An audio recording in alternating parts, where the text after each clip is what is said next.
I'm with Jared, who wrote into us about a couple old computers that he had that he didn't know what to do with. Thanks for coming on the show. Thanks for having me. So what did you bring us today?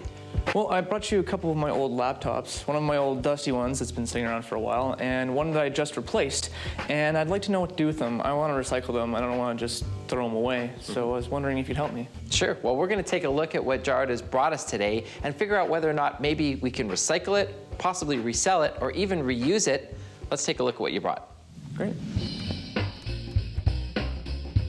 So Jared, we've had our team kind of look in depth on whether or not we could make use out of this older one, the dusty one, and you're right, its time is over. Recycling is our best bet. Before we do that though, there's information on that hard drive about you, and we need to get rid of that 110%. You may think that you've deleted everything already, but in fact, there's stuff on that hard drive that still exists that someone who could do data recovery could actually pull back into place. Yeah, I didn't even think about that. I've done all my taxes and a bunch of passwords and stuff on there. We need to nuke that information out of there so it's not there anymore.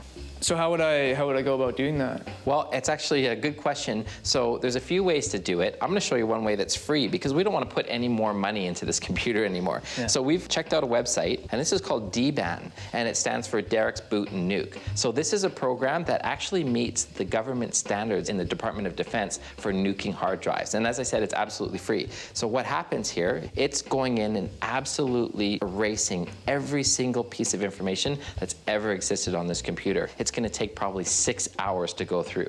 So we're not going to sit here and wait for all of that, but just to give you an idea, once we've got that nuked, now we can look at where we're going to take it to recycle it. Okay.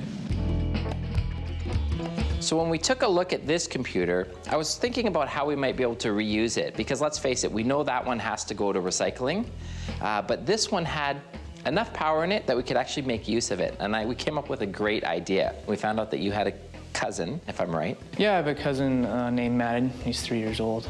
So we looked at this computer and thought, I wonder if it's something that Madden could use. So without putting any money into it, without fixing it up and having to load a bunch of software that costs us money, what could we do with this one to make it something that you could use for Madden? Have you heard of Linux before?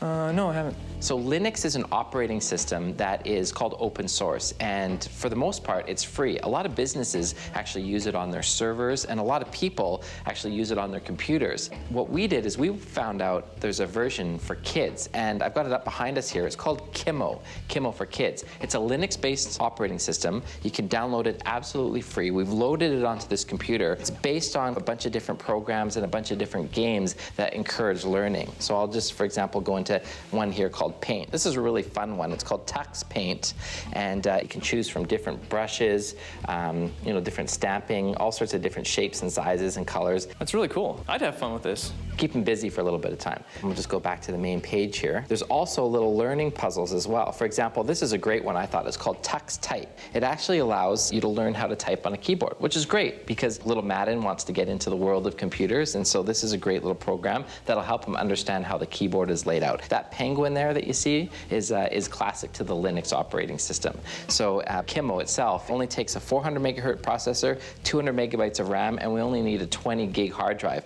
The old computer that you had way more features than all of that, so it wasn't a problem. And now you've got a present that you can actually take to little Madden on your next family dinner. Yeah, no, this is definitely going to make me look good, so awesome.